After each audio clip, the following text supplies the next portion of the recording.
ഇപ്പോൾ നമ്മൾ നിൽക്കുന്നത് സൽമ ബീവിയുടെ വീട് 95 വയസ്സുള്ള ഈ അഫ്ഫാൻ്റെ വാപ്പായുടെ ഉമ്മ അവിടെയാണ്. ഈ ഒറ്റ വീട്ടിലാണ് കൊല്ലപ്പെട്ടത്. അതിൻ്റെ കൂടുതൽ വിശദാംശങ്ങളിലേക്ക് നമുക്ക് വരും സമയങ്ങളിൽ വരാം. ഇപ്പോൾ നമുക്ക് സനൂപിലേക്കൊന്ന് പോകാം എന്ന് തോന്നുന്നു. സനൂപ്, ഇത് കേരളമാകെ ഞെട്ടുന്നത് ഇന്നലെ രാത്രി 7 മണിയോടുകൂടിയാണ്. ഇത് ഞാൻ സനൂപും ബ്യൂറോയിൽ ഉള്ള സമയത്താണ് ഈ വാർത്ത പുറത്തു വരുന്നത്. അപ്പോൾ സ്വാഭാവികമായിട്ടും നമ്മൾ ഞെട്ടലോടുകൂടിയാണ് അത് കേൾക്കുന്നത്. 6 പേരെ ഒരാൾ കൊന്നു എന്ന് പറഞ്ഞൊരു പോലീസ് സ്റ്റേഷനിലേക്ക് ഒരാൾ വന്ന് പറയുന്നു, ഞാൻ 6 പേരെ കൊന്നു എന്ന് പറയുന്നു. അത് ആദ്യം പോലീസുകാർ തന്നെ അന്താളിച്ചു പോയി. പോലീസ് സ്റ്റേഷനിൽ വിളിക്കുമ്പോൾ അവർക്ക് അതിനകത്തൊരു വ്യക്തതയില്ല. ഒരു 6 പേരെ കൊന്നു എന്ന് പറഞ്ഞിട്ട് ഒരു ചെറുപ്പക്കാരൻ, 23 വയസ്സുള്ളൊരു ചെറുപ്പക്കാരൻ വന്ന് ഞാൻ 6 പേരെ തട്ടി, അങ്ങനത്തെ വാചകമാണ് ഉപയോഗിച്ചത്.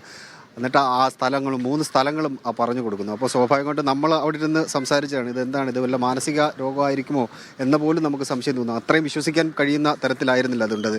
ഇതിൻ്റെ ഒരു സമയം എങ്ങനെയായിരുന്നു സനൂപ്? ഇത് ഏത് സമയത്ത് തുടങ്ങി, എത്ര സമയം എടുത്താണ് ഈ കൊലപാതകത്തിൻ്റെ ഒരു പരമ്പര ഈ അഫ്ഫാൻ എന്ന് പറയുന്ന ക്രിമിനൽ അദ്ദേഹം തീർത്തത്? അത് രാവിലെ എപ്പോൾ തുടങ്ങി? ഇത് നേരത്തെയുള്ള പ്ലാനിംഗ് ആയിരുന്നു? പോലീസ് അങ്ങനെയുള്ള വിശദാംശങ്ങൾ വല്ലതും ലഭ്യമാകുന്നുണ്ട്? ആദ്യം ഉമ്മയെയാണ് കൊലപ്പെടുത്താൻ ശ്രമിച്ചതെന്ന് കേട്ടു, പിന്നീടാണ് ഈ വീട്ടിലേക്ക്, നമ്മളിപ്പോൾ കണ്ട വീട്ടിലേക്ക് വന്നത് എന്ന് പറയുന്നു. അതിൻ്റെ ഒരു ടൈം ലൈൻ, ഇത് എങ്ങനെയാണ് സംഭവം ഉണ്ടായതെന്ന് സനൂപ് ഒന്ന് വിശദീകരിക്കാമോ?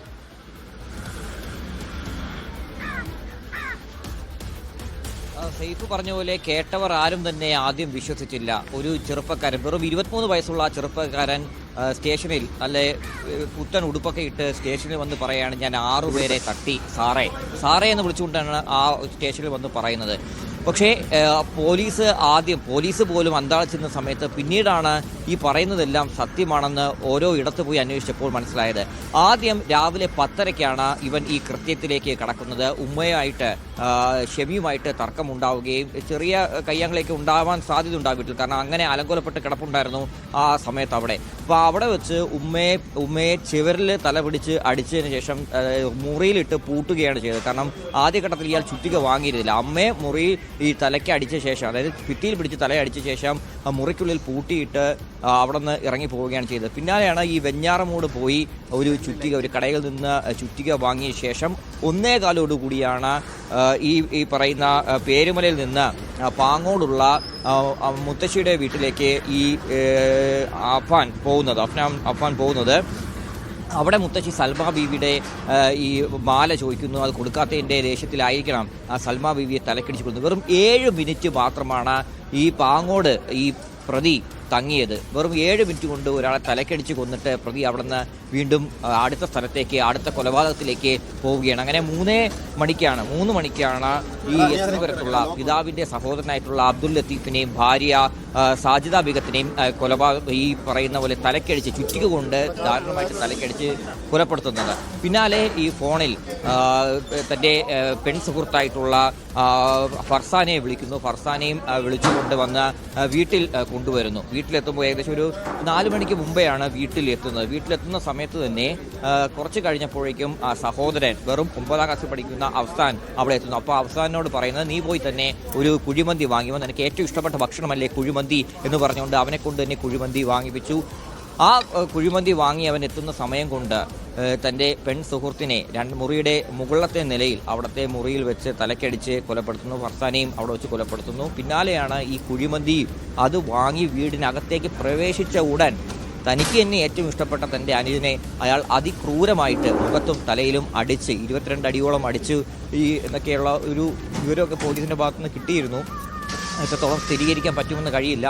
അത്രയും മൃഗീയമായിട്ട് ആയിട്ടാണ് പ്രതി പിന്നെ ഈ വസ്ത്രമെല്ലാം മാറി തുടർന്ന് ഒരു പരിചയത്തിലുള്ള ഒരു ഓട്ടോ വിളിച്ച ശേഷമാണ് പ്രതി നേരെ വെഞ്ഞാറമൂട് പോലീസ് സ്റ്റേഷനിൽ പോയി കീഴടങ്ങാൻ പോകുന്നത്. അവിടെ എത്തുമ്പോഴും പ്രതിക്ക് യാതൊരുവിധ കൂസലുമില്ല. 6 പേരെ കൊന്നു എന്നാണ് പറഞ്ഞത്. പക്ഷേ പോലീസ് സ്ഥിരീകരിച്ചപ്പോൾ 5 പേരുടെ മരണം സ്ഥിരീകരിച്ചു. എന്നിട്ട് പോലും പ്രതിക്ക് യാതൊരു കൂസലുമില്ലാതെ അവിടെ തുടരുകയും പിന്നാലെയാണ് അയാൾ പറയുന്നത്, ഞാനും മരിക്കുന്നതിന് വേണ്ടി എലിവിഷൻ കഴിച്ചിട്ടുണ്ട്. തുടർന്ന് തിരുവനന്തപുരം മെഡിക്കൽ കോളേജിലേക്ക് പ്രവേശിപ്പിക്കുകയായിരുന്നു സൈഫുദ്ദീൻ. ഇനിയിപ്പോൾ രണ്ടാമത്തെ കാര്യം പറയുകയാണെങ്കിൽ, ഈ പ്രതി നൽകിയ മൊഴി, അച്ഛൻ്റെ സാമ്പത്തിക ബാധ്യത കാരണമാണ് ഇത്തരത്തിലൊരു കൊലപാതകത്തിലേക്ക് കാര്യങ്ങൾ കൊണ്ടുചെന്ന് എത്തിച്ചു എന്നുള്ളൊരു ആദ്യഘട്ട മൊഴിയാണ് പ്രതി പോലീസിന് കൈമാറിയത്. ആറ്റിങ്ങൽ ഡിവൈഎസ്പിയുടെ മുമ്പാകെ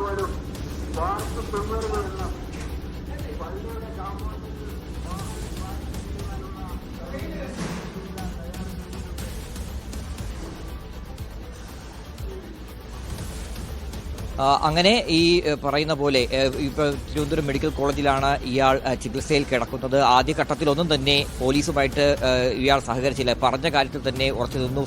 അച്ഛൻ്റെ സാമ്പത്തിക ബാധ്യത കൊണ്ട് മാത്രമാണ് ഈ അരുംകൊലകൾ ചെയ്തു എന്നുള്ള കാര്യം. ആശുപത്രിയിൽ എത്തിയ ശേഷവും ആദ്യം ഡോക്ടർമാരോട് താൻ എലിവിഷൻ കഴിച്ചിട്ടുണ്ട് എന്ന് പറഞ്ഞു. പക്ഷേ പിന്നീട് ഈ ചികിത്സയുമായിട്ടൊന്നും സഹകരിക്കാൻ അയാൾ തയ്യാറായില്ല. തുടർന്ന് ഈ എലിവിഷൻ കഴിച്ചതുകൊണ്ട് തന്നെ വയറ് കഴുകേണ്ടതുണ്ടായിരുന്നു. പക്ഷേ അതിനോടൊന്നും തന്നെ സഹകരിച്ചില്ല. പിന്നാലെ ഇയാളെ 1-ാം വാർഡിലേക്ക് മാറ്റി. 1-ാം വാർഡിലേക്ക് ഇയാൾ എന്താണ് ചെയ്തത്? അവിടെ കയ്യിൽ കുത്തിയിരുന്ന നീഡിലും മറ്റുമൊക്കെ വലിച്ച് ഊരിക്കളയാൻ ശ്രമിക്കുന്ന ഒരു കാര്യമാണ് അയാൾ ചെയ്തുകൊണ്ടിരുന്നത്. പക്ഷേ